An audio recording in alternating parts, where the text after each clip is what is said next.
Bonjour, et si vous faisiez de la bijouterie-joaillerie le secteur d'activité pour créer votre entreprise et pour vous apporter les premiers conseils, la belle entreprise a le plaisir de recevoir Michel Bouillaguet qui est joaillier, bijoutier, fondateur de Mine d'Or. Michel, bonjour. Bonjour. En fait, j'ai été un petit peu vite, j'ai dit que vous étiez bijoutier, joaillier, mais la première chose, c'est quelle est la différence entre le bijoutier et le joaillier ? Alors bon, au niveau des... il n'y a pas de très grosse différence, mais on va dire que le bijoutier fabrique et vend des produits, je vais dire, avec un prix de vente un petit peu moins important. Et le joaillier va avoir une notion un peu plus de créateur, de création, et va vendre surtout des articles qui vont avoir un prix de vente un peu plus important, avec surtout des pierres qui vont être un peu plus importantes, que ce soit des diamants, que ce soit des émeraudes, que ce soit des saphirs. Et c'est ce qui fait la différence un petit peu entre ces deux métiers. Et les deux ont suivi la même formation, le même diplôme ? Alors, donc effectivement, je veux dire, il n'y a pas de diplôme particulier pour être bijoutier ou joaillier, mais effectivement, il vaut mieux avoir fait une école, mais les deux peuvent avoir fait la même école. En fait, après, c'est les budgets d'installation qui vont être un peu différents entre ces deux métiers, oui, tout à fait. Et où je disais que j'avais été un peu vite, je vous ai présenté comme bijoutier, joaillier. Est-ce que vous êtes plutôt bijoutier, joaillier ou les deux ? Alors moi, aujourd'hui, je suis les deux. J'ai commencé forcément, je veux dire, par la bijouterie, à travers les centres commerciaux pendant de nombreuses années. Et puis, avec l'expérience, un petit peu avec l'évolution aussi des marchés, avec mon envie personnelle, je me suis retourné un petit peu plus vers la joaillerie, vers la création. Donc voilà, je vous ai amené un petit exemple, je veux dire, pour effectivement apporter ce savoir-faire que j'ai acquis pendant ces 20 ans, en fait, auprès de mes clientes et leur amener autre chose. On s'est rendu compte qu'effectivement, les clientes, quand elles venaient nous voir, elles avaient envie d'avoir leur bijou, d'avoir quelque chose de personnel. Et c'est vrai que l'offre était quasi inexistante. Donc nous, on a essayé de créer cette offre pour remettre au goût du jour donc la bijouterie et joaillerie et surtout rendre accessible à toutes les femmes d'avoir leur propre bijou. Alors, comment vous rendez accessible à toutes les femmes le fait de posséder ses propres bijoux ? Alors bon, effectivement, il y a plusieurs possibilités. Je veux dire, déjà, il faut donner l'envie. Donc l'envie par des belles vitrines, en montrant des beaux produits. Donc ça, c'est, je veux dire, le travail quotidien, je veux dire, que l'on fait dans nos magasins. Mais on fait aussi de la création. Alors la création, effectivement, les femmes, elles ont des bijoux qu'elles ont eu en héritage, et des bijoux qu'elles ont eu en début, je veux dire, de leur carrière, j'allais dire, mais de leur vie conjugale, voilà, de leur vie conjugale. La belle bague de mariage et compagnie. Voilà. Mais donc on récupère un petit peu tous ces bijoux-là et on peut les transformer pour arriver justement à faire quelque chose d'un peu différent qui va leur correspondre et donc en fournissant les matières premières, en fournissant, je veux dire, parfois des pierres, on arrive à recréer, je veux dire, un bijou qui correspond donc à ce qu'elles ont envie, l'envie du moment. Et là, effectivement, elles ne payent pas les matières premières, elles ne payent pas les pierres, donc on arrive à faire une économie qui est substantielle. Nous, on apporte la plus-value à travers nos ateliers et c'est ce qui nous permet de présenter des produits dans un prix, rapport qualité-prix, qui peut être accessible à toutes les femmes. Et donc là, le bijou que vous avez amené, c'est une cliente qui vous a amené une pierre et une bague dont elle avait hérité. Et donc, vous avez retravaillé pour lui donner un design du 21e siècle. Cette cliente, elle avait une alliance, un tour complet diamant, qui était d'ailleurs une très belle bague. Mais, vous voyez, donc avec l'usure, la bague était rayée, les pierres, elles n'avaient plus le même éclat. Donc, la bague, elle avait moins envie de la porter. Donc, nous, ensemble, on lui a dit, on va essayer de vous faire quelque chose qui corresponde à ce que vous avez envie. On a récupéré les pierres, on a récupéré le métal, on lui a fait choisir donc une jolie pierre, en l'occurrence elle voulait une émeraude, donc c'est une très belle pierre qu'on a pu lui trouver, et on lui a fait sa bague. Voilà. Et alors, quand vous dites qu'aujourd'hui, donc, on va recycler, entre guillemets, des bijoux, qu'il y a juste à payer le travail de création et de fabrication du nouveau bijou, ça veut dire quel va être le panier, le prix moyen pour s'offrir un tel bijou ? Bon, alors après, effectivement, ça dépend du travail, ça dépend un petit peu, je veux dire, donc de l'objet qu'on va avoir réalisé. Mais je dirais qu'aujourd'hui, avec 1 000 €, je veux dire, donc on peut redonner un éclat, une nouvelle vie. Voilà, une nouvelle vie. On peut recycler. Bon, c'est un peu dur comme mot, mais on peut donner une seconde chance à des bijoux qui seraient peut-être restés dans une boîte. Je veux dire, qui les faisaient moins sourire. Parce que vous savez que nous, le fond de notre métier, c'est quand elles ouvrent la boîte, qu'elles retrouvent ce waouh. Ça, c'est le côté magique. Vous pouvez me le refaire parce que vous faites très bien le waouh en ouvrant la boîte. Moi, je vous l'ai fait une fois, mais je vous invite à venir dans nos boutiques pour voir le sourire de nos clientes. Ouais, c'est quelque chose, je veux dire, qui est assez exceptionnel. Combien de bijoutiers joailliers continuent à exercer leur métier aujourd'hui en France? Alors moi, quand j'ai commencé, je veux dire, donc en 92, on était 18 000 bijoutiers. Aujourd'hui, on est un peu plus de 8 000. Hein. Donc effectivement, il y a eu un assainissement de la profession, il y a eu l'apparition des grandes surfaces, je veux dire, donc avec les kiosques à bijoux, des choses comme ça, toute cette diffusion qui s'est faite à travers les grandes surfaces.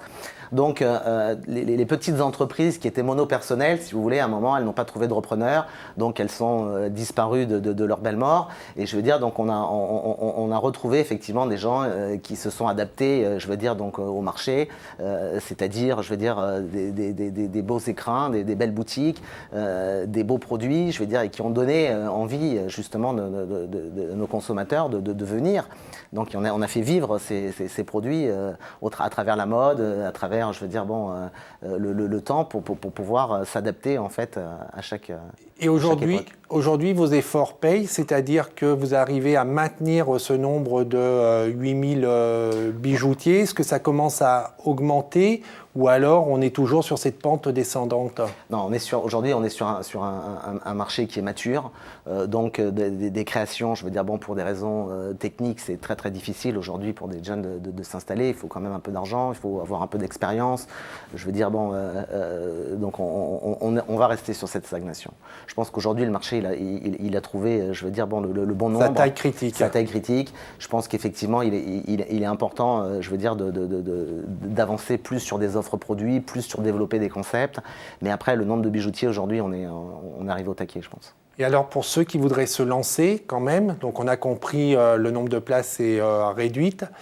Mais est-ce que comment on procède? C'est-à-dire que donc de la formation, aller chez un bijoutier joaillier, se former pendant un certain nombre d'années et après voir avec cette personne s'il y a moyen de reprendre son fonds de commerce, son activité? Voilà, alors je pense que c'est important effectivement, je veux dire, bon, d'avoir des jeunes. Donc on est quand même dans un métier relativement jeune puisque je veux dire l'âge moyen c'est 25-35 ans. Hein. Bon, alors ça ce sont pour les personnes qui travaillent avec nous, nos collaborateurs.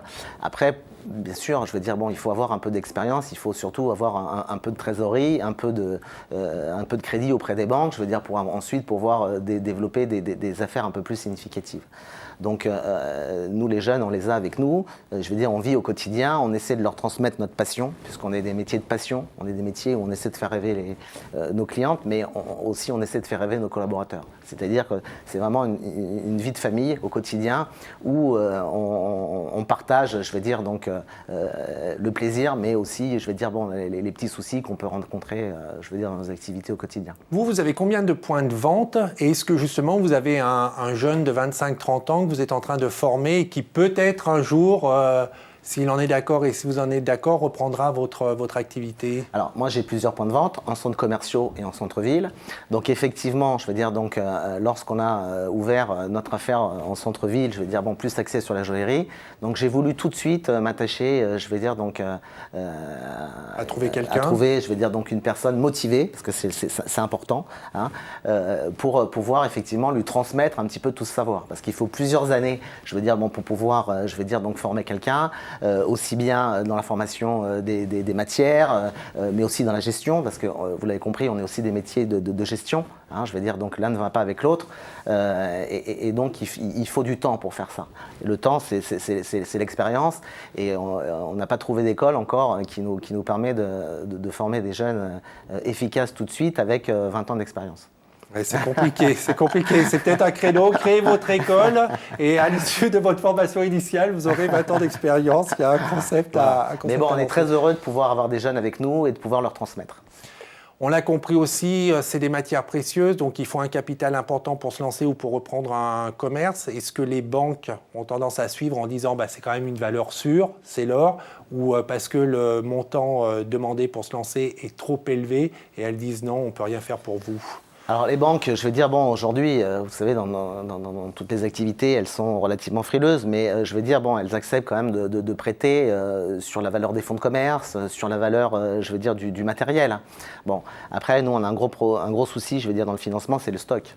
D'accord ? On a des gros stocks qui sont quand même importants, et aujourd'hui, je veux dire, vous pouvez avoir que la bonne volonté de vos fournisseurs. Donc la bonne volonté des fournisseurs, aujourd'hui, ça se limite à 45 jours fin de mois. Donc si vous n'avez pas un apport conséquent, je veux dire, pour rentrer dans ce métier-là, vous n'avez aucune chance de réussir. Il faut être réaliste, c'est pas possible. Compliqué. Donc c'est pour ça qu'à travers les jeunes que l'on forme, on les aide aussi un petit peu à travers le relationnel qu'on peut avoir auprès de nos différents fournisseurs, auprès de nos différents partenaires, pour leur amener justement ce petit coup de pouce pour les aider à se mettre en place. Vous avez un lieu de vente en centre-ville, un autre dans un centre commercial. Qu'est-ce que vous recommanderiez aujourd'hui à quelqu'un qui veut se lancer, plutôt de reprendre en centre-ville ou plutôt d'aller dans un centre commercial? Quelle est la tendance du consommateur que vous pouvez constater? Bon, alors il y a les deux tendances aujourd'hui. Je veux dire, vous avez aujourd'hui donc effectivement un retour vers la proximité. Donc c'est vrai que je pense que pour quelqu'un qui voudrait démarrer, d'avoir un plus petit magasin, indépendant, dans un centre-ville, c'est peut-être un peu plus facile.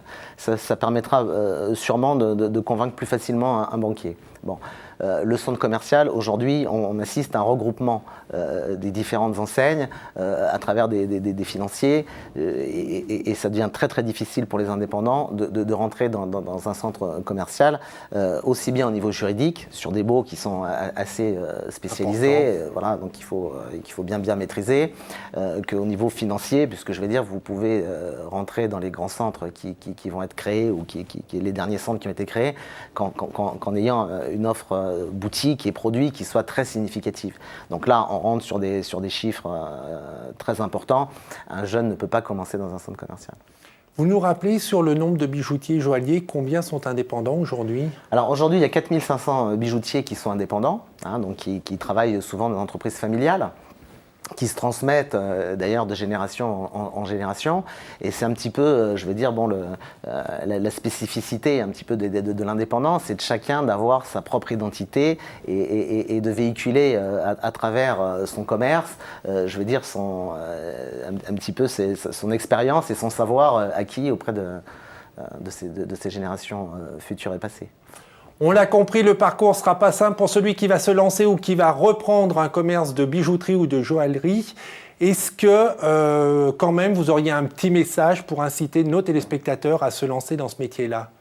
C'est quoi, la passion? Alors voilà, donc tout à fait, vous l'avez compris, à travers notre entretien, il faut être passionné. Après, il faut bien connaître ses capacités. Si on n'est pas capable de conduire une Ferrari, c'est pas un problème.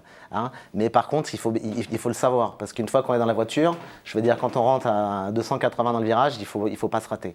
Nous, c'est pareil, il faut commencer petit, il faut bien se former, il faut bien apprendre, il faut bien comprendre, et puis on évolue petit à petit au cours des années, avec des affaires plus importantes, et puis après, si on a eu la chance d'avoir une petite réussite, après, il faut savoir transmettre. Ça, c'est important. Il faut préparer les générations futures et accompagner notre métier puisqu'il y a un savoir-faire à la française. Et ce savoir-faire à la française, ce savoir-vivre, on veut absolument le garder et le faire perdurer dans le temps. Et même le développer. Michel, merci beaucoup. Et juste pour récapituler cette émission, si vous voulez conduire une Ferrari sans vous planter dans un virage à 280 km/h, devenez bijoutier, joaillier, mais bien formé. On se retrouve la semaine prochaine en attendant que le souffle de la création et que l'esprit de demain vous accompagne. Au revoir.